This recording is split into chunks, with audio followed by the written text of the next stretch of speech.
Among others, it was Mookie Betts who had an outstanding night for the Red Sox, who tripled and homered twice en route to a Red Sox 11-1 victory over the Oakland A's. Welcome into the Boston Red Sox Newsfeed postgame recap. I am your host, Nick Qualia, reporting for CLNS, a leading online provider of audio-visual coverage for the Boston Red Sox. For one of the alone times this season, the Red Sox really powered their way through an Eduardo Rodriguez start, battering the Athletics pitchers for 16 hits and 11 runs, while Erod did all he could to keep Oakland at bay. Erod's start was impeccable after a shaky first inning, and I'll be honest with you, from there I did not think he was going to pitch that well. After walking his second batter with one out, a former member of the Red Sox, Jed Lowry, crushed a double off of the wall in right field, bringing Chad Pinder all the way around to score from first base. Although it got scary early, Rodriguez really settled in after that hiccup and had not allowed a single hit since then. Rodriguez ended up lasting 6 full innings as his pitch count rose quickly due to 4 walks on the night. But he accompanied those 4 walks with 9 strikeouts.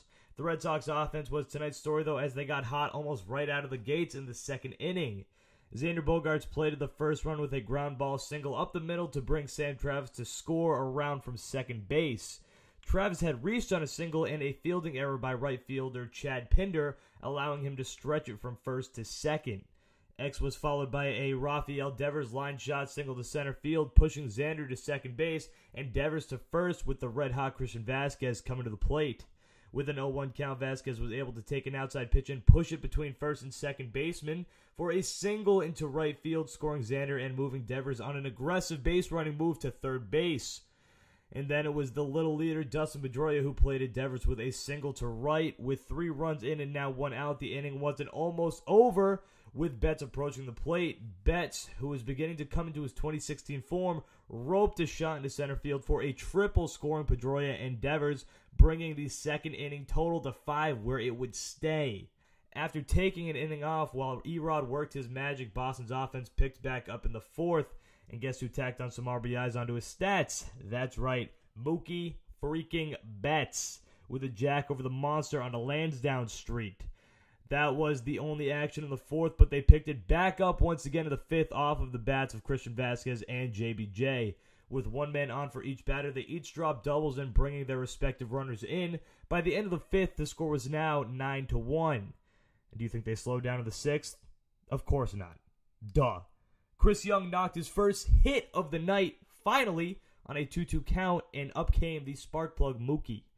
Betts took his first pitch for a ride to the monster, once again tacking on some more pain to Oakland's misery, bringing the score to 11-1 by the end of the 6th.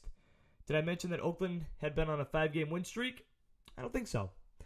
It remained quiet until the top of the 8th inning, where Carson Smith, finally back from injury, made his 3rd appearance on the season.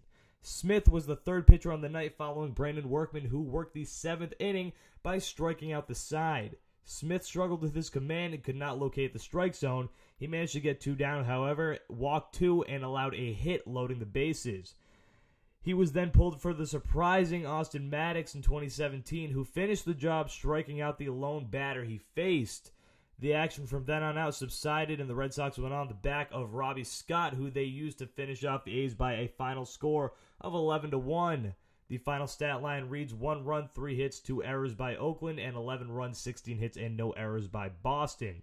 Erod went 6 full innings, surrendering just a single hit in 9 Ks, while his opposition, Sean Manaea, was pulled after just 3 2/3 innings, giving up 11 hits and 7 earned. Tonight's star of the game is a simple choice, and it goes to Mookie Betts. Betts went a solid 3 for 5 with a triple and 2 dingers. The Red Sox improved to 20 games over 500 at 82-62, and 4 games over the Yankees, who dropped their game at Citi Field to Tampa Bay tonight 2-1. And before I sign off for the night, let me tell you that tonight's CLNS postgame recap was brought to you by FanDuel. Attention, fantasy football fans, I'm one of the biggest ones out there. The wait is nearly over because football is back, baby. Man, this past week was awesome. I am 2 for 3 in my 3 leagues, by the way. But in turn, all that means that FanDuel is back. FanDuel is huge for the fantasy football everyday fans with new contests every single week, which means absolutely no busted seasons. You drafted Julian Edelman, you drafted Allen Robinson, You drafted David Johnson. Let's say David Johnson. It doesn't matter for right now. Next week's a whole new season. It's incredible. It's simple, and there is something for everyone with a ton of contests to choose from, starting at just $1. Just pick a contest, choose your team, and watch your score skyrocket in real time.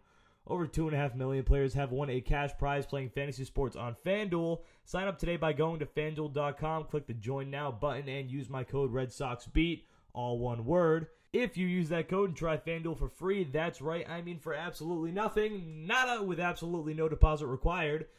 Visit FanDuel.com to claim your free contest and play for a share of $10,000. Just sign up using promo code RedSoxBeat. That's FanDuel.com using promo code RedSoxBeat. Void where prohibited. Make sure to tune back in tomorrow for our pre-game notes right here on CLNSradio.com, CLNS Media. This has been Nick Qualia for CLNS.